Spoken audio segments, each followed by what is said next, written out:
Salut tout le monde, j'espère que vous allez bien. Ravi de vous retrouver comme chaque semaine. Troisième rendez-vous d'Octobre Rose avec une sportive exceptionnelle. Aujourd'hui, quoi, c'est pas vrai. Une sportive, une ancienne sportive. Exceptionnelle justement, on va voir sa carrière et puis ce qu'elle devient maintenant. On est aujourd'hui avec Leslie Ardon. Salut Leslie. Salut Guinel, comment ça va bien? Oh, écoute, comme un lundi. Comme un lundi. Tu es une ministre, tu sais ça? Pourquoi? Ah difficile à joindre. Oui. Non, je ne suis pas difficile à joindre. C'est difficile à attraper. Mais sinon, je suis toujours au même endroit dans mon bureau. Ah ouais. Comment tu gères avec le Covid là? Ben, un peu comme tout le monde, hein. J'essaie de m'adapter, je m'adapte, je cherche des solutions et puis... Voilà. On va commencer par ta carrière et puis après, qu'est-ce que tu deviens, ton rapport avec le sport, etc. Ça te va? Ok, pas de souci. Comment tu arrives au basket? Pourquoi le basket? Parce que j'étais grande, parce que je voulais faire de la gym avec mes copines mais que j'étais nulle. Et mon oncle m'a dit, écoute, va faire du basket, t'es grande. Ouais. Et j'ai commencé... Ça suffit pas d'être juste grande. J'étais grande, j'étais trop grande pour faire de la gym, ça c'est sûr. J'avais les pieds qui touchaient par terre quand j'essayais de faire les barres et tout, c'était pas bien. Donc du coup j'ai commencé le basket et puis ça m'a plu. Ça m'a plu, j'aimais bien mon entraîneur. Alors D'Artagnan Laporte, pour ceux qui le connaissent ou qui s'en souviennent, qui était un fabricant de tambourins exceptionnel, qui était surtout aussi connu pour ça. Mais voilà, il a accompagné plein de joueuses, de basketteuses qui ont percé d'ailleurs, hein, quand on pense à Nathalie Lesdema, etc. Il a accompagné plein de joueuses et du coup lui c'était mon premier entraîneur et il m'a donné le goût du ballon. J'étais chien boule, je voyais que ça. Tu avais du talent quand même. Je sautais, je courais et puis j'avais la pour jouer au basket il faut juste sauter. Non, à la base c'est mieux quand on saute et quand on court, mais je sais pas si, je pense que j'avais une volonté, j'avais envie, j'étais vraiment motivée et surtout il y avait plein de filles moi j'ai commencé tard, j'avais 14-15 ans. Il y avait des filles qui étaient là, qui étaient qui étaient meilleures que moi et moi je débutais, j'étais grande, donc j'étais grande pour la Martinique. Quand tu arrives en France, tu n'es pas grande, mais quand j'ai débuté, j'étais nouvelle, j'étais pas la meilleure et moi j'avais envie de progresser pour montrer aux gens moi aussi je suis là les gars, vous allez faire avec moi. Et puis en fait ça m'a mené plus loin que prévu. Plus loin, très loin en plus. Ah ben loin de chez moi, très clairement. Ça s'est passé comment le départ? Le départ ça s'est passé comment? J'ai fait un camp de détection. Il y avait un monsieur qui s'appelait Saint-Ange-et-Bob qui était CTS à l'époque et qui m'avait dit écoute, je t'ai inscrite à un camp de détection sur les équipes de France. Je suis partie, mais c'était vraiment pour m'évaluer en fait, parce que c'était avec les équipes de France de 2 ans mes cadettes. C'était vraiment pour de l'évaluation parce que j'avais un an et demi, 2 ans de basket. Je suis partie, le mec là-bas, l'entraîneur national a dit t'es bonne et tout, on veut te garder. Il voulait me garder dans son club, pas pour les équipes de France, mais vraiment dans son club parce qu'il m'a dit t'as du potentiel, tu peux progresser, mais il faut que tu restes en France. Du coup, il portait bien son nom, il s'appelait Bourreau. Et j'ai eu peur. Ça a travaillé. Et j'ai eu peur. Non, j'ai eu peur. Je suis pas allée dans son club. Je suis partie dans un club de National 2 à l'époque, ce qui équivalait à de la National 1. Je suis allée à Pau.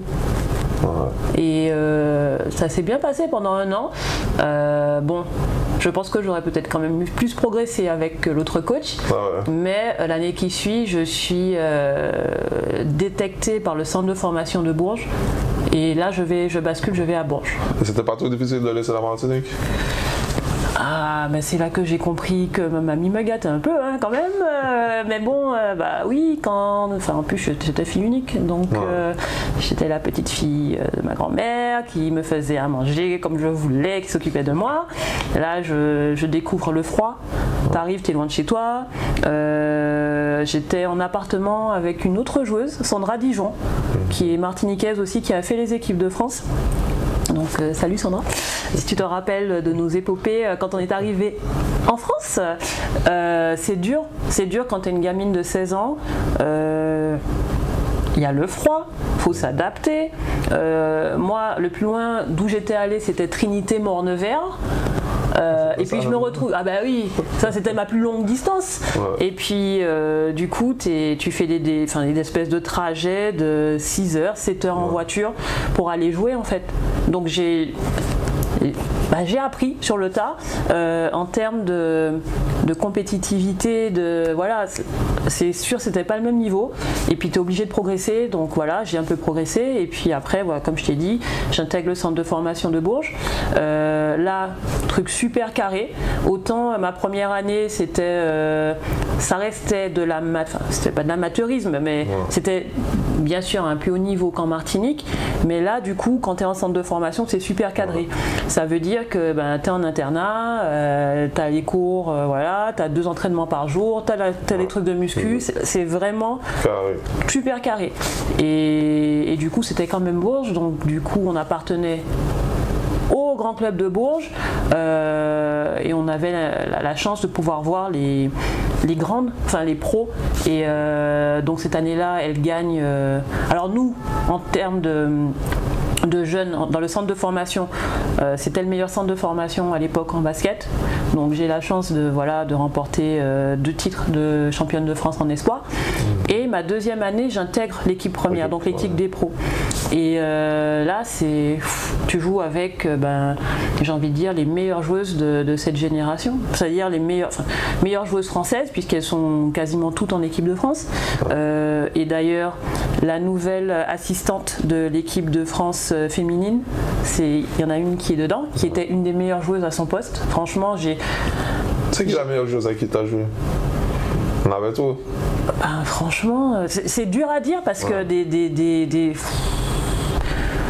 filles étaient fortes. C'est-à-dire que tu restes là et c'est comme si tu as les meilleures joueuses à leur poste.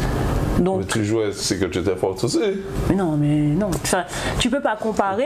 Enfin, non, c'est pas comparable. C'est-à-dire que quand je te dis les meilleures joueuses, c'est comme si tu as ton idole et puis tu joues avec.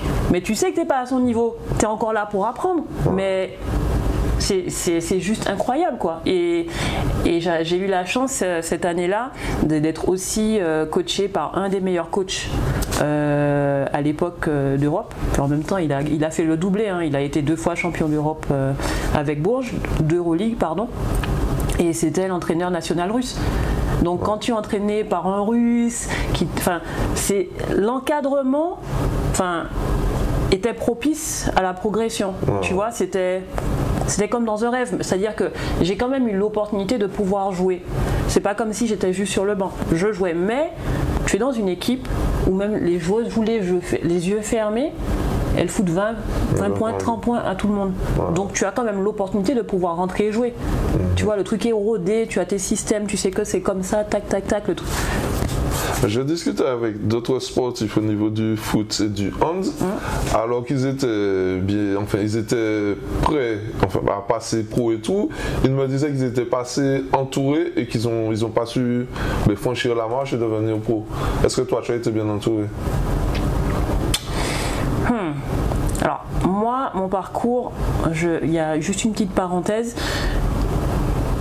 Quand j'intègre l'équipe première, derrière, c'était l'époque où les Français commençaient à partir aux États-Unis, dans les universités. Et j'ai été contactée par la personne qui est devenue mon agent pour, est-ce que tu veux partir en France? Parce qu'ils envoyaient les meilleurs potentiels aux États-Unis et tout ça. Donc moi je me dis, les États-Unis ça peut être pas mal. En France j'ai un petit peu fait le tour parce que tu sais que tu es dans une très bonne équipe, mais tu sais que tu as encore de la marge pour progresser. Sauf qu'en général, les filles qui sont dans cette équipe-là, c'est qu'elles ont déjà atteint leur marge de progression et puis elles déroulent quoi. Donc avec une copine, on se dit mais ouais, on veut partir sur New York. Donc moi je visite des écoles, tu vois, je me dis bon ça c'est pas mal, tout. Et je me dis bon, je vais aller dans cette école-là, qui n'était pas à New York même, dans le New Jersey, à 20 minutes de New York, et je me dis, je vais dans une petite école, parce que si je vais à New York, on va me perdre. Je vais, oui, mais je me connais, on va me perdre, je vais aller faire la fête, mes parents vont me couper la tête, j'aurai pas mes diplômes et ça va pas le faire. Donc je vais dans une petite école, je vais avoir mon diplôme, je vais faire mes petits 4 ans en fac. ça va être carré. Et en fait, sans le savoir, parce qu'à l'époque, on n'avait pas les réseaux sociaux, tout ça, parce que le téléphone, ça commençait, le téléphone mobile, tu sais, le Nokia, oui, c'était à cette époque-là. C'était juste téléphone, appel. Voilà. Mais je choisis une fac et sans le savoir, j'ai la chance d'intégrer une des meilleures conférences des États-Unis. En fait, il faut comprendre que le système universitaire américain, sur la division 1, tu as environ 300 universités. Et en fait, c'est découpé en conférences. Donc tu peux avoir plein de conférences qui vont s'affronter en début de saison. Après, tu joues dans ta conférence pendant la deuxième partie de saison. À la fin, tu as une espèce de championnat dans la conférence. Et puis, si tu as de la chance, si tu es bien classé, en fonction de tes résultats de toute l'année et des équipes que tu auras aussi affrontées hors conférence, tu pourras faire ce qu'on appelle March Madness, là où toutes les meilleures universités des États-Unis se rencontrent. Et du coup, c'est vraiment par hasard, je tombe dans une des meilleures conférences des États-Unis. À l'époque, donc dans ma conférence, il y avait 14-15 équipes. À l'époque, 6 ou 7 des équipes sont dans le top 25. Ah ouais, quand même. Oui, donc quand tu joues contre, alors pour ceux qui regardent, qui aiment la WNBA, les Diana Taurasi, les Sue Bird et compagnie, et que tu tapes 40 points quand tu joues contre elles, ça fait mal. Mais franchement, les États-Unis, c'est un autre monde. C'est-à-dire que c'était beaucoup plus pro dans ce que l'université t'apporte que les clubs pro aujourd'hui en Europe. Bon, à part les gros clubs russes, les gros clubs turcs qui ont vraiment beaucoup d'argent, mais là le truc est carré. C'est-à-dire que moi, en partant de la France, de Bourges, un de mes soucis c'était que j'arrivais pas à suivre au niveau des études, parce que une fois que tu vas à la fac, tu t'entraînes 2 fois par jour, tu as la muscu, sauf que tu as 2 déplacements par semaine, dont un en Europe. Donc il faut que tu étudies dans l'avion, que quand tu t'entraînes le matin, tu te douches, tu manges, tu vas à la médiathèque. La tête sur les épaules. Hein. La tête sur les épaules, et puis il faut vouloir. Parce que du coup, moi je faisais le CNED, donc les études par correspondance, mais moi au bout de... Si j'ai tenu 6 mois, c'est un miracle. C'est-à-dire que je me plante et donc derrière j'ai les parents qui sont derrière moi. Bon, par contre, on avait dit que les diplômes c'était la priorité. Ok. Donc quelque part, partir aux États-Unis, pour moi, c'est vraiment le bon équilibre. Parce que de toute façon là-bas, si tu n'as pas la moyenne, tu joues pas. Tu peux t'entraîner mais tu joues pas. On va te mettre des tuteurs à disposition, donc des gens qui vont donner des cours et tout pour t'aider à relever le niveau. Et c'est super. Des fois, tu as des managers ou des coachs qui passent dans les classes pour vérifier que tu es bien en classe, que tu n'es pas derrière, donc que tu es devant et que tu n'es pas en train de dormir. Non mais ça paraît un peu... Des coachs qui passent. Ah oui. Mais en fait, c'est un système où on te donne tout pour réussir. Mais si on te donne tout, on attend... Alors, tu n'as pas forcément une obligation de résultat, mais tu as une obligation de moyens. Tu es la devanture. Le sport, c'est la devanture de l'école. Donc c'est du business. Donc toutes les tenues, les paires de chaussures, les machins, tu as ça. Je veux dire, tu veux aller shooter à n'importe quel moment de la journée, il y a un manager qui va être là pour prendre tes rebonds. Le truc est super bien planifié. Par contre, si les mecs veulent qu'il y ait entraînement à 5h du matin, il y a entraînement à 5h du matin et tu es 1 heure en avance chez le kiné pour te faire strapper et te faire soigner. Si tu as... Non mais c'est ça en fait. Mais voilà, c'était un monde parallèle. C'était bien, c'était cool. Et pourquoi tu pas arrivé en WNBA? Eh bien écoute, ça reste quand même politique. Comme je t'ai dit, au final, je me retrouve dans une conférence avec 6 à 7 des meilleures équipes du top 25. Ils gardent, enfin ils choisissent vraiment. Et puis, je vais pas mentir, le niveau que j'ai vu moi ces années-là, les filles tu les vois toujours et enfin... C'est juste incroyable quoi. Mais dans ma tête, après je vais pas mentir, je ne pensais même pas. Quand je suis partie de Martinique, mon but c'était pas de devenir pro. J'étais chien boule. Je me suis dit, je vais aller jouer, ça va être trop cool. Puis j'avais envie de voir la vie d'après moi. Quand j'ai vu la vie, j'ai vu la misère. Je me suis dit, oh là là, je peux rien dire, je peux pas dire ça, je peux pas me plaindre à mes parents. Enfin, c'est mes grands-parents qui m'ont élevé, donc je peux pas me plaindre. Si je dis à ma grand-mère, je me suis cassé un ongle, tu rentres, tu vas rentrer, parce que pour elle, le basket c'était pas un métier. Et même pour moi, quand je suis partie, c'était pas le but de devenir professionnel. Pour moi, Il y a un ballon, je veux courir derrière le ballon. Et après, bah, ça m'a ouvert des portes, ça m'a donné des opportunités. Je continue, je vois que ça marche bien, mais jamais je me suis dit en étant en fac, ah je veux aller en WNBA ou machin. Moi j'étais en train de faire mon truc, je me dis bon je vais faire mes études, de toute façon après je vais rentrer. Pour moi j'étais pas du tout partie vraiment là-dessus. L'opportunité, une fois que la fac c'est terminé, que j'ai mon diplôme, l'opportunité se présente pour moi de rentrer en France et de jouer à Bourges de nouveau. Je me dis, waouh, c'est frais. Dans ma tête, je me dis, contrat pro, sérieux? Ok. Donc je retourne en France et là, du coup, je signe avec, comme il s'appelle, Pierre Vincent, qui est par la suite devenu coach de l'équipe de France, qui a été vice-champion olympique. Je joue avec les Céline Dumerc et compagnie. Et ouais, ça se passe et puis je me pète les croisés. Pour la deuxième fois. La première fois c'était en fac et je m'étais dit si je me repète les croisés j'arrête le basket. C'était chaud, franchement c'était chaud. Et donc je me pète les croisés ma première année à Bourges, de retour. Et là je me dis bon, comme très clairement le basket ça va pas continuer longtemps, ce que je fais ma rééducation, je vais faire une pige médicale en Espagne, il y aura bien quelqu'un de blessé de toute façon. Moi mon rêve c'était, je voulais pas avoir de regrets, je me suis dit je vais aller jouer en Espagne parce que quand je faisais les Coupes d'Europe avant, c'était le pays qui m'avait le plus marqué, qui m'avait plu, tu vois. Autant il y avait des équipes d'Europe de l'Est ou même en Russie, il fait gris, il fait froid, j'avais pas trop kiffé. Là l'Espagne j'avais vraiment aimé. Et en plus, alors pour la petite histoire, une fois à l'époque, donc j'avais joué contre une équipe à Madrid. Et dans cette équipe, il y avait une fille qui était devenue ma coéquipière en fac aux États-Unis. Donc en fait, sa coach, qui est devenue ma coach, elle lui avait parlé de moi. La coach m'a recrutée, j'ai été faire un tour dans cette fac-là et elle jouait là. Elle était allée jouer là et elle m'a dit mais viens et tout. Donc j'avais été et on s'entendait super bien et moi je m'étais toujours dit je veux aller jouer au moins 1 an en Espagne. Donc après blessure, je vais faire une pige en Espagne. Je vais à Ibiza, c'est bien Ibiza.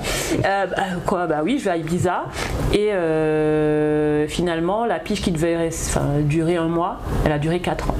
Je suis restée 4 ans en Espagne, bon pas que là, j'ai joué dans 2 clubs et puis après je me suis dit c'est le moment de rentrer, on va rentrer parce qu'il faut arrêter les conneries, excusez mon français, il faut penser à la reconversion parce que le basket ça ne durera pas toute la vie.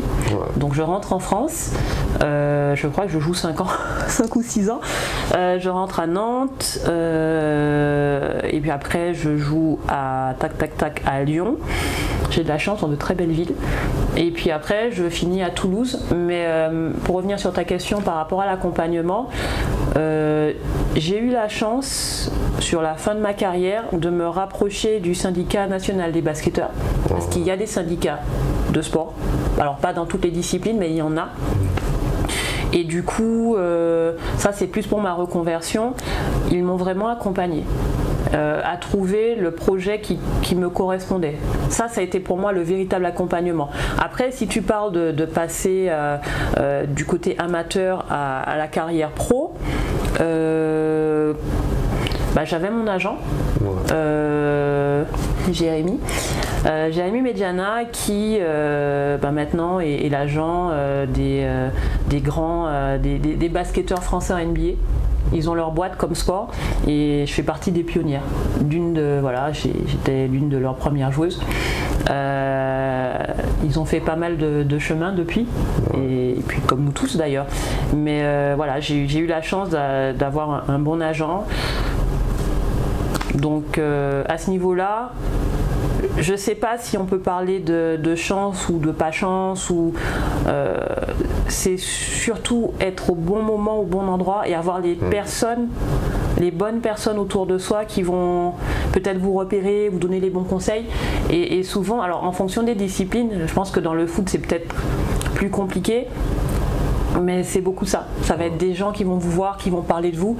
Le problème qu'on a nous en partant des Antilles, c'est qu'on est tellement loin qu'on n'a pas la visibilité.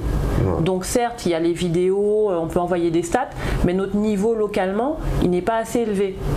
Donc les gens, les scouts entre guillemets, les recruteurs, ceux qui détectent à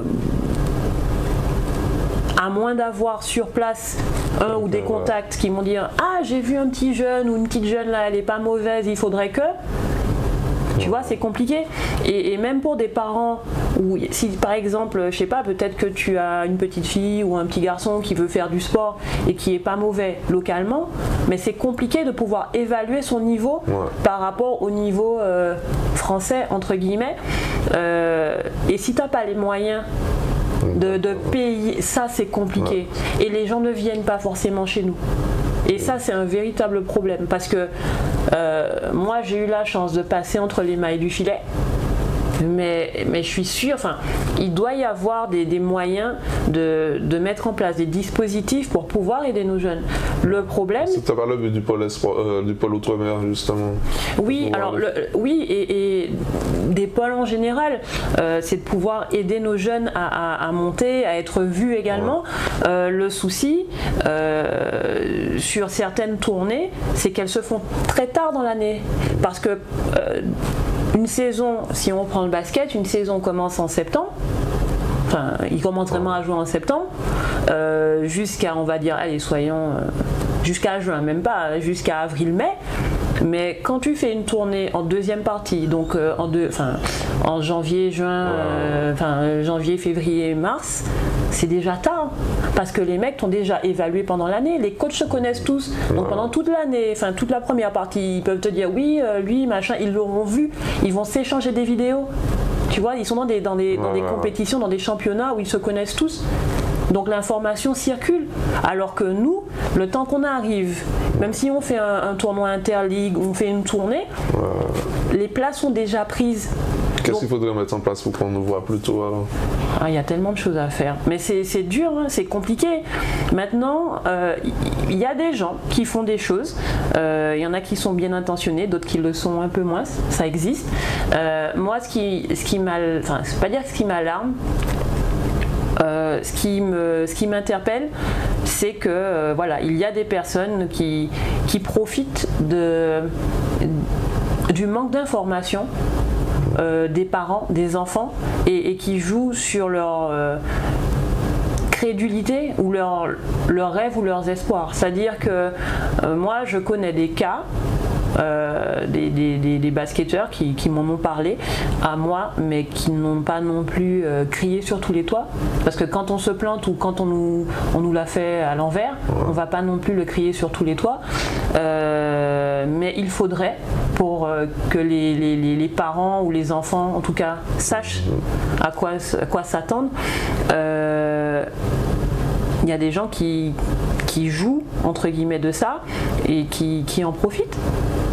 Je trouve, moi ça m'embête, pour le dire poliment, mais tu peux pas, c'est compliqué. Aujourd'hui, ce qui manque, c'est peut-être un réseau, c'est savoir toutes les options que les enfants ont, et c'est la responsabilité des parents certes, mais des enfants aussi, parce qu'aujourd'hui nous sommes dans une génération qui est toujours sur son téléphone, et vous m'avez vu, mais vous avez Google, vous avez Instagram, les gamins ont des outils entre les mains qu'ils exploitent super superficiellement. Ils ne se rendent pas compte des outils qu'ils ont entre les mains, parce que si nous à notre époque on avait eu ça, mon Dieu, on serait tellement, peut-être, on ne sait pas, on ne saura jamais, mais ils ont des outils et ils vont regarder, je dis une bêtise, un LeBron James, un Stephen Curry qui va shooter le milieu de terrain, mais ils ne se rendent pas compte que les gars, mais c'est pas 1 heure ou 2 heures de travail, hein. Tu ne deviens pas un LeBron James ou un joueur en équipe nationale ou une superstar en travaillant. Les mecs, c'est leur vie en fait, et leur mental, c'est ça qui fait leur force. Et aujourd'hui, moi quand je regarde les générations de basketteurs ou dans d'autres sports, je me dis non, je peux pas dire ça va mal sortir, mais je me dis mais ils sont sérieux là? Mais en même temps, on est tellement loin, on n'a pas les infrastructures, on n'a pas les encadrements, parce qu'aujourd'hui, souvent, les entraîneurs locaux, c'est leur deuxième job, tu vois. Et Et pourtant, on a des joueurs de talent. Hein. On a du talent, bien sûr on a du talent, mais on n'a pas l'accompagnement. Parce que c'est pas juste entraîner des gars, c'est pas juste donner un ballon et puis aller shooter ou aller dunker, c'est pas juste un préparateur physique. Pour moi, il y a tellement plus à apporter, parce qu'on est tellement plus loin. À mon sens, il faudrait pouvoir mettre en place un dispositif, et encore il faut trouver les financements, un dispositif qui puisse accompagner nos jeunes à différents niveaux, parce qu'aujourd'hui c'est ce qui se fait ailleurs. On a de la préparation mentale, on a de la préparation avec un mec qui fait de la nutrition, on a tout ça. Donc quand tu as un gamin qui n'est jamais sorti de sa Martinique, ou peut-être 2-3 fois pour aller en France en vacances, comme ça, ou je sais pas où, qui arrive dans un environnement où il passe de un entraînement par jour de 1h30 à 2 fois 2 heures, plus la muscu, plus le froid, plus tu es loin de chez toi, parce que même si tu étais en internat dans un pôle en Martinique, le week-end tu rentrais chez ta maman, tu faisais à manger, tu étais avec tes copains, là tu te retrouves tout seul, très très loin. Comment tu fais? Il faut être quand même mature. Il faut être mature, mais c'est ça. Il faut être mature, et je dis une bêtise, pour peu que tu fasses 2m10, qu'on te dise que tu es le futur, je sais pas quoi, et que ta tête gonfle, et que, parce que ça existe, hein. T'as plein de mecs, t'as plein de prétendus agents qui promettent monts et merveilles à des gamins, à des parents, en leur donnant 3 jogging, 2 paires de baskets, en leur disant mais si, tu vas réussir, vous inquiétez pas, machin. Mais en fait ils en prennent plein, et puis ceux qui réussissent, eh ben, ils continuent avec, et ceux qui réussissent pas, ils les laissent tomber. La chute est dure, hein. Quand tu n'es pas prêt dans ta tête, quand on t'a dit que tu serais le roi du pétrole, que finalement c'est pas du tout le cas, même pour les parents, parce qu'il n'y a personne qui accompagne les parents pour leur dire non mais c'est pas grave en fait, et c'est pas grave de s'être planté là, parce que déjà pour un potentiel qui sort de la Martinique, c'est super, tu es le roi de la Martinique, tu es le plus fort, hein. Tu arrives dans le pays de la personne. Ouais, tu es quelconque. Tu es quelconque. Des comme toi, il y en a 10 000. Comment tu sors du lot, en fait? Exactement. Ouais. Parce qu'ils savent tous sauter, ils savent tous courir, et en plus ils sont meilleurs que toi techniquement. Comment tu fais? Donc ça, c'est dans ta tête. Ouais. Et c'est comprendre aussi que le mec qui va être copain avec toi, entre guillemets, le mec qui est super fort dans ton équipe, qui va te dire mais non, tranquille, on va faire... Lui, il sait déjà ce que c'est que le système scolaire. Toi, tu arrives, tu as peut-être 15 de moyenne en Martinique, et tu arrives en France, tu as 10. Exactement. Tu vois, non mais c'est tout un tas d'ajustements auxquels on ne nous prépare pas. Moi, j'ai eu de la chance, donc je filais droit quand même, hein. J'avais peur de la menace, tu vois, c'était très important pour moi. J'ai mes diplômes, on me reproche rien, c'est fait. Et après, ils ont eu raison. Parce qu'on reste quand même en France, même si tu deviens le meilleur joueur, le meilleur basketteur, demain tu te pètes les croisés, tu te pètes un machin, tu n'es plus rien. Moi je sais, je me suis pété les 2. Les opérations sur les genoux, j'en ai 6. Non mais j'ai 6 opérations sur les genoux, donc mais je sais, j'ai des diplômes. Demain si on me dit ah ben madame Ard, enfin, du coup j'ai fini par arrêter, mais on m'aurait dit vous pouvez plus, il faut trouver un job. Ben, j'ai des diplômes, j'aurais pu trouver un job. Mais tu as quand même été vachement lucide pour te dire, faut que je pense peut-être à la reconversion assez tôt. C'est pas tout le monde qui y pense. Ouais, mais alors, moi je suis une femme, déjà à la base. Les carrières sportives pour les femmes, ça s'arrête en général plus tôt. Parce que normalement, on aime bien avoir des enfants, ce genre de choses. Il y a des choix. Hein. Ouais. Et puis... Ouais, enfin, pour moi c'était logique parce que je savais que ça durait pas. Une carrière de sportif c'est super éphémère. Moi j'ai eu de la chance, franchement, j'ai continué jusqu'à 35 ans. Ce qui donne une indication sur mon âge. Mais, donc ça fait il y a très longtemps. Mais il y en a qui arrêtent bien avant. Et moi, dans ma tête, je pensais pas continuer là, jusque-là. Et le truc, c'est que tout le monde te dit, mais si, tu peux encore, tu as les jambes, tu peux, mais oui, mais oui, mais oui. Et comme tu as fait ça toute ta vie, en fait, tu es dans une zone de confort et tu te dis, mais oui, je peux courir, je vais continuer. Et puis, c'est un peu la vie facile, c'est la vie que tu as toujours connue, même si ça reste dur, tu connais cet environnement, tu es familier, mais tu te dis, quand même, un jour, il va falloir aller travailler pour de vrai, entre guillemets, dans un bureau ou autre. Ça fait peur. Et moi, j'ai essayé de l'appréhender de la meilleure des façons. Je me suis donc rapprochée du syndicat des basketteurs. Je ne sais pas si je te l'ai déjà dit, mais du coup, il y a des syndicats pour différentes disciplines. Alors, pas toutes, malheureusement, mais voilà, il y a des syndicats qui sont là, pas juste quand il y a des problèmes, mais aussi pour voilà, donner les bonnes informations, faire de l'éducation. Voilà, ils mettent en place un tas de dispositifs différents pour essayer d'aider les sportifs professionnels ou ceux en devenir. Donc les centres de formation aussi, tu vois. Et voilà, du coup, ils m'ont accompagné, j'ai fait des bilans de compétences, on a vraiment travaillé sur mon projet. Et en fait, à la suite du décès de ma grand-mère, eh ben, je décide qu'il faut y aller. Parce que si je le fais pas là, je le ferai jamais. Je continuerai comme plein de sportifs et sportives. Et c'est pas péjoratif, hein, ce que je dis, c'est pas méchant. Mais il y en a plein qui continuent parce qu'ils savent pas quoi faire d'autre et c'est ce qu'ils ont toujours connu. Et moi, je me suis dit, mais non, j'ai déjà les genoux en vrac, je vais pas continuer à me traîner sur des terrains. Ma fille, va faire une nouvelle formation. De toute façon, ce que tu veux, c'est rentrer en Martinique. Tu as déjà vécu 20 ans hors de chez toi, c'est le moment. Il faut passer à autre chose. Donc voilà, j'ai passé mon diplôme, donc un bachelor tourisme. Je suis rentrée en Martinique et j'avais un projet. Ah, ton projet a tout ficelé. Alors oui, dans ma tête, je voulais organiser, enfin en tout cas travailler pour faire venir des équipes, alors qu'elles soient amateurs, professionnelles en Martinique, pour faire des stages, des préparations, des choses comme ça. L'idée c'était de créer des passerelles entre le sport local et l'extérieur, ça a toujours été ça pour moi. Et en fait, je me suis rendu compte que ce n'était pas forcément possible, en tout cas pas comme je l'imaginais et pas tout de suite, parce qu'il manquait des infrastructures, enfin il y avait plein de petits problèmes. Et du coup, j'ai repensé mon projet. Je me suis rapprochée donc de la pépinière d'entreprise où on est, Technopole Martinique. Et puis. Tu as joué en plus. Tu as joué un petit peu toujours quand tu es rentré. Oui, j'ai joué bien sûr. Tu lâches pas le truc du jour au lendemain. Et puis tu te dis mais attends, tu es rentré là, mais tu vas venir jouer. Tu vas venir. Je dis ouais. Bon, finalement voilà, oui, j'ai joué. J'ai joué pour la Gauloise, qui est mon club de cœur, mon club formateur. J'ai joué. J'ai aussi entraîné. On a fait des petits parcours qui étaient pas mal, hein. On a été champion d'Antilles-Guyane, tout ça.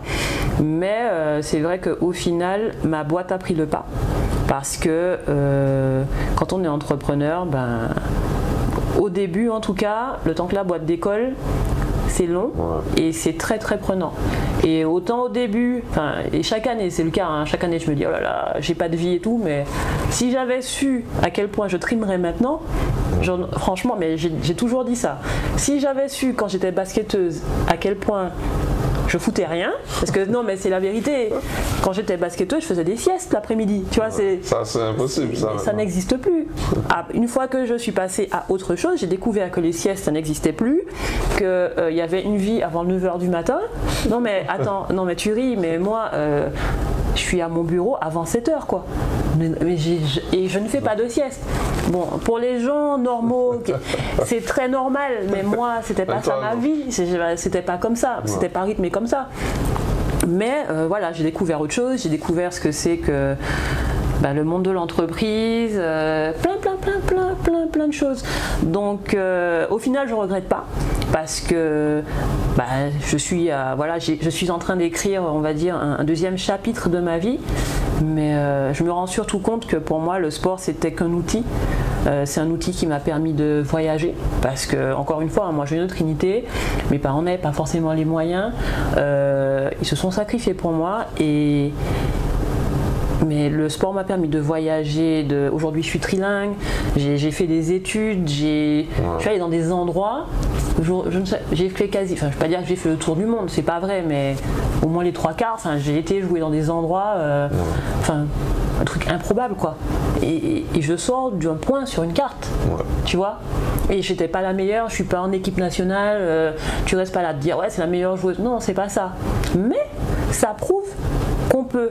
Alors, ça peut être des opportunités, ça peut être de la chance, tu peux le tourner comme tu veux, mais au final, il y a des choses qui se sont présentées, il y a des fois ça a marché, d'autres fois ça n'a pas marché, mais j'ai eu vraiment encore une fois une opportunité, j'ai pu découvrir des choses, j'ai rencontré des gens et au final j'ai fait des rencontres avec des gens qui, certains sont devenus mes amis, il y a des gens avec qui je collabore aujourd'hui, pas des gens forcément en Martinique, hein, des gens un peu partout dans le monde. J'aurais jamais pensé ça. Quand j'étais petite, moi je me disais qu'à 30 ans je serais mariée avec 3 enfants, je serais prof d'anglais. Non mais c'est improbable. Mais quand tu vois un peu, c'est juste indescriptible et j'ai eu de la chance. Je pense que sur le coup je m'en suis pas rendu compte. Je m'en rendais pas compte, mais en rentrant ici, je me suis dit waouh, quand tu fais des interventions auprès des pôles, quand tu écoutes un peu les parents parler, tu te dis il y a vraiment un décalage. Et aujourd'hui dans tout ce que je fais, parce que je te disais qu'au début j'étais rentrée, je m'étais dit je vais faire bon, ça a changé et puis j'ai un petit peu travaillé avec certaines ligues, j'ai un petit peu vu ce qui se passait, j'ai vu qu'il y avait, moi je voulais créer des besoins qui n'existaient pas forcément ici, parce que je me disais j'ai vu tellement de choses, je vais pouvoir le ramener chez moi, je vais pouvoir aider mes compatriotes, tu vois, à avancer, tu vois, mais tu peux pas bouger toutes les lignes d'un coup. Ça, en plus, ça arrive, t'es basketteuse, salut les gars, non, ça marche pas comme ça. Donc j'ai revu ma copie. Et ça a débouché sur les Martinique Summer Games, ça. Entre autres. Ça, c'est mon bébé, j'ai envie de dire, mais l'idée derrière ça, c'était vraiment pouvoir transmettre. Les Summer Games, c'est quoi? C'est de la transmission. C'est dire, tiens, on prend un sportif là avec des jeunes, avec des personnes âgées, avec n'importe qui, mais des Martiniquais, et on leur fait faire plein d'activités pour créer du lien. Parce que ce qui nous manque, nous, c'est le lien. On est tellement loin qu'on n'a accès à rien. Donc, on a des champions de ceci, des mecs qui sont en équipe de France et tout. Mais à quel moment la France vient chez nous pour nous rendre, pas hommage, mais à quel moment on nous rend ce qu'ils nous prennent? Parce que nous on donne, on est très content de donner quand il y a des équipes de France qui gagnent, nous on est super fervents spectateurs. Quand on gagne c'est la France, quand ils perdent c'est la Martinique. Ok, qu'est-ce qu'on fait pour mettre en avant nos populations? Et moi mon but c'était de dire bon, on va créer un truc pour nous. Pas juste une équipe qui vient faire un match amical et qui signe 3 autographes. On va faire venir des sportifs, des grands champions dans leurs disciplines différentes. Et on va faire plein de trucs. Et les mecs, ils vont parler de leur parcours aux jeunes pour que les enfants entendent. Parce que quand on a un entraîneur local ou un parent qui va lui dire les études c'est important, il faut faire ci, il faut faire ça. Les gamins te regardent, mais d'accord, on parle toujours. On parle à ma main, machin. Ils en ont. Voilà. Parce que c'est le champion qui te dit ça. Quand le champion qui est champion olympique qui te dit mais moi je me suis planté, il m'est arrivé ça. Ou ça résonne, ça reste un peu plus. Quand un champion te fait, je sais pas moi, 3 dribbles avec toi et puis te dit mais c'est bien, machin, il faut continuer. Mais le gamin il a de l'espoir, il se dit mais moi aussi je peux en fait. Et en tout cas avec les Summer Games, c'est ce que j'essaye de faire, transmettre des valeurs, véhiculer des messages, créer des synergies. Et puis quand les sportifs viennent, l'idée c'est aussi de jouer sur les réseaux sociaux. Parce que ces mecs là ont des communautés qui les suivent, que ce soit des fans ou des mecs dans les fédés. Ah mais il se passe un truc en Martinique. Qu'est-ce qui se passe? Quand tu regardes à part toi, il n'y a personne qui fait ce lien de transmission là? Non, c'est pas vrai. Il y a plein de gens qui... Pourquoi on ne les voit pas? Pourquoi on n'entend pas parler de ça? Alors, si tu prends les Summer Games, c'est super visible. Mais il y a des gens qui... Tu peux pas non plus diminuer le travail que les associations générales font, que les ligues, que les comités essayent de mettre en place. Après, chacun fonctionne, chacun a son fonctionnement.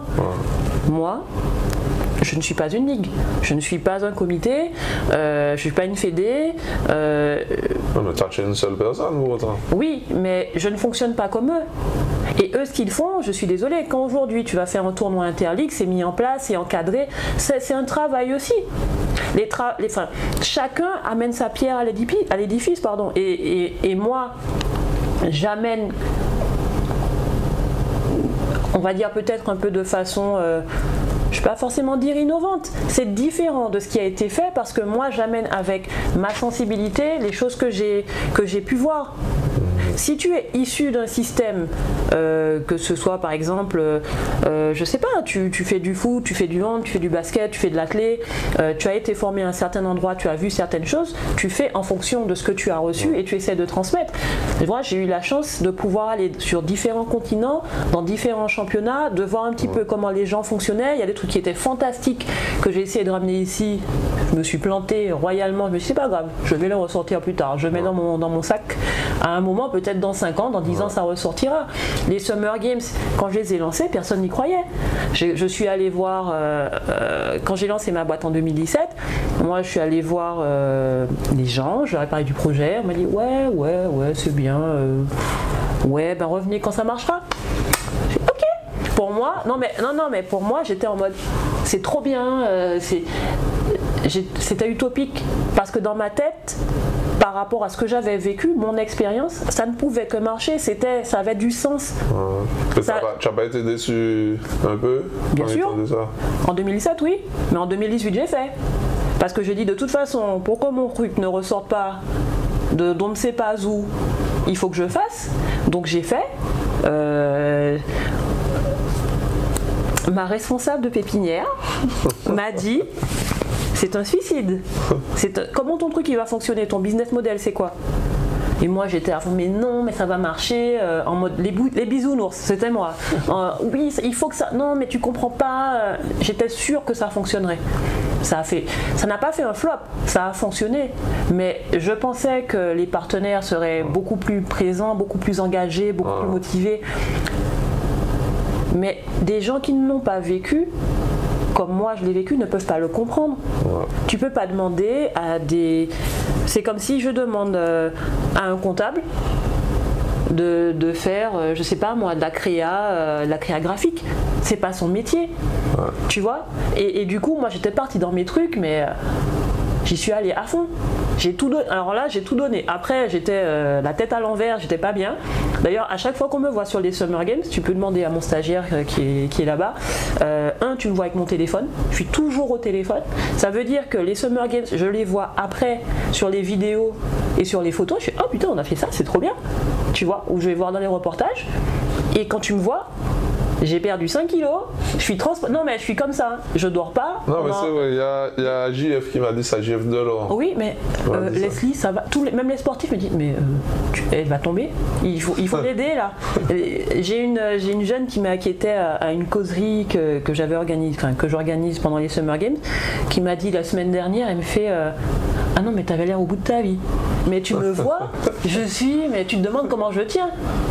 Mais tu tiens, t'as l'adrénaline. Tu vois ce que je veux dire? Mais moi, au final, et je le dis à chaque fois, aujourd'hui, c'est un événement qui est dur à mettre en place. C'est super compliqué. Les gens n'ont pas l'idée de tout ce qu'il y a derrière. Parce qu'au final, je suis seule. Après, j'essaye de m'entourer. Et là, c'est en train de monter en puissance. Et maintenant, je commence à avoir l'accompagnement. Tu vois? Mais c'est dur. Mais du coup, ce qui moi m'anime, c'est quand je vais parler avec un parent ou un encadrant ou un enfant qui dit franchement madame merci. Merci. Quand on te dit merci, ce que vous faites c'est bien, ne lâchez pas. Franchement je mens pas. Ça, je me dis si à mon époque j'avais eu ça, je dis pas que j'aurais été championne de quoi que ce soit. Je dis pas ça, mais ça t'aurait dit. Ça donne l'espoir. Ça te fait penser que tu vaux la peine. Parce qu'aujourd'hui, on est loin et on nous donne pas assez. C'est pas normal. C'est pas normal de prendre des champions chez nous, de dire ah ils sont champions, ouais c'est trop bien, ouais. Ok. Qu'est-ce qu'on nous donne? Si on ne le fait pas pour nous, qui le fera? On peut pas rester là à attendre les miettes des gens. Donc il y a des dispositifs qui sont mis en place. Et c'est super, il y a des gens, il y a des bénévoles qui triment toute l'année. En plus, en ce moment, avec le Covid, le pass sanitaire, c'est compliqué parce qu'il y a des baisses de licences. Enfin, les licenciés, il n'y en aura plus autant. Dans tous les sports. Non, avec les licenciés, avec le pass sanitaire, pardon, en ce moment, c'est compliqué. Mais toutes ces personnes qui essayent de faire vivre le sport, de le faire continuer, ces gens-là font un travail fantastique et ils sont pas reconnus. Déjà, ils sont pas forcément reconnus à leur juste valeur. On a pris le sport pour quelque chose d'acquis. On se dit le sport est là, machin. Il y a des parents qui mettent leurs enfants là, ils sont chez du babysitting. Tu vois, déjà ça c'est pas bon. C'est pas bon du tout. Mais bon, ça c'est encore un autre problème. Mais il y a tellement de gens qui luttent pour essayer de faire avancer le sport, tu vois. Donc à un moment je me dis mais il faut réussir à fédérer, à mutualiser les compétences et pouvoir avancer ensemble. Et chacun a son expérience. Tu vois, t'as les ligues, t'as les pôles, t'as les ceci, t'as les cela, t'as les clubs, t'as des gens comme moi qui ont des idées et qui font des projets et qui essayent d'utiliser leur expérience ou leur réseau pour faire un truc un peu cohérent. Mais personne ne va faire pour nous. Hein. De temps en temps, tu auras un champion qui va sortir du lot, on dira ouais, il est martiniquais, trop bien. Ok, quoi d'autre en fait? Et on peut pas se plaindre. Enfin, oui, on peut se plaindre, mais ok, on se plaint, qu'est-ce qu'on fait d'autre? Et c'est ça, c'est un peu ça, j'ai envie de dire, l'état d'esprit dans lequel il faut être. On nous donne ce qu'on nous donne. Ben, si tu veux avancer, eh ben, il faut faire avec ce que tu as pour faire quelque chose. Donc si tu as fait d'une certaine façon que ça ne fonctionnait pas, il faut changer ton angle d'approche. Et puis, il ne faut pas se dire, ouais, mais de toute façon, ça a toujours été comme ça. Oui, ça a toujours été comme ça. Eh bien, tu sais quoi? Regardez-moi. Parce que pendant que vous êtes en train de dire que ça a toujours été comme ça, ouais, ça a toujours été comme ça. Mais moi, je vais faire des trucs. Et même si personne ne croit en ce que je vais faire, moi, j'y crois suffisamment pour bouger les montagnes ou les mornes ou les petites pierres pour qu'il y ait un petit changement. Et c'est ça en fait, c'est comme je disais, ma responsable de pépinière m'a dit c'est un suicide et elle avait raison. C'était un suicide. Quand après, une fois que j'ai pris le recul, j'ai fait tous mes bilans, je regarde le truc, je fais mais t'es folle en fait, t'es pas bien dans ta tête. Mais j'étais tellement en mode je vais le faire. Ça t'a pas empêché de le refaire après. Ah non mais je suis folle. Tu peux demander, Jérémy, je suis folle. Merci. Non mais c'est ça en fait. Je suis complètement tarée dans ma tête, mais je le vis bien.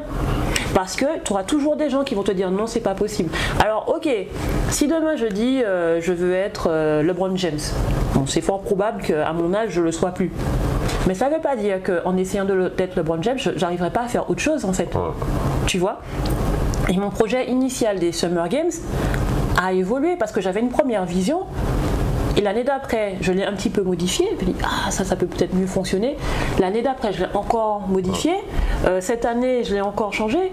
Et là, tu sais quoi? Je bosse sur le développement à d'autres départements. Là où personne n'aurait mis une pièce sur moi. Moi, j'ai mis toutes mes pièces. Hein. Par contre, faut pas non plus, faut pas croire que c'est facile parce que ça l'est pas. Parce qu'il faut convaincre des gens d'être aussi fous que moi ou de me donner une chance entre guillemets. Mais comme maintenant j'ai déjà fait 3 éditions, les gens se disent ouais, elle est peut-être un petit peu crédible. Mais c'est pas grave parce qu'ils sont toujours pas convaincus. Mais comme je suis folle, en fait, je vais continuer dans ma folie. Et JF te le dira ou d'autres personnes te le diront. Mademoiselle, on ne sait pas comment je fais. Non mais c'est ça en fait. Si tu t'attends à un truc super institutionnel, c'est pas ça que tu auras avec moi. C'est pas, je parle pas comme ça. D'ailleurs, je dis beaucoup de gros mots. Là, je me suis retenue. C'est pas moi. Mais moi, je vais te donner de l'émotion, je vais essayer de créer des choses. Si tu arrives et tu me dis, écoute Leslie, là j'ai une idée là, machin, je vais m'asseoir avec toi, on va discuter, je vais te dire, ok, on peut, ça on peut pas, je vais essayer de voir comment on peut faire rentrer la chose. Si c'est pas possible, peut-être qu'on le ressortira à un autre moment d'une autre façon. Mais moi, j'ai juste envie d'être utile en fait. Comment je peux être utile avec l'expérience que j'ai eue? Je répète, si j'avais pas fait de basket, si à un moment, un monsieur qui faisait des tambourons n'avait pas crié sur moi, il m'avait pas dit ok, allons-y. Si le gars m'avait pas motivé, si cette personne, ce bénévole-là ne m'avait pas motivé, j'aurais pas fait tout ce que j'ai fait. Hein. Tu vois? Et j'ai eu la chance de croiser des gens et je me dis mais c'est à mon tour de rendre. Comment je rends en fait? Est-ce que je reste là et je me dis je vais être entraîneur? Non, je vais pas être entraîneur parce que en général pour les expériences que j'ai eues, j'aurais tendance à prendre une joueuse et tuer une autre avec. Donc comme j'ai pas envie de tuer les gens et que je les aime, hein, je les adore, mais je pense que c'est une vocation. Autant sur des camps de basket ça va, mais toute l'année c'est dur. Mais je me dis comment je peux être utile pour que dans 10, 20 ans, quand je serai une mamie et que je parlerai avec ma famille ou mes amis, tu te souviens, machin, et puis je me dirai, putain, je l'ai fait, ouais. J'ai fait, et je répète, Trinité, la planète,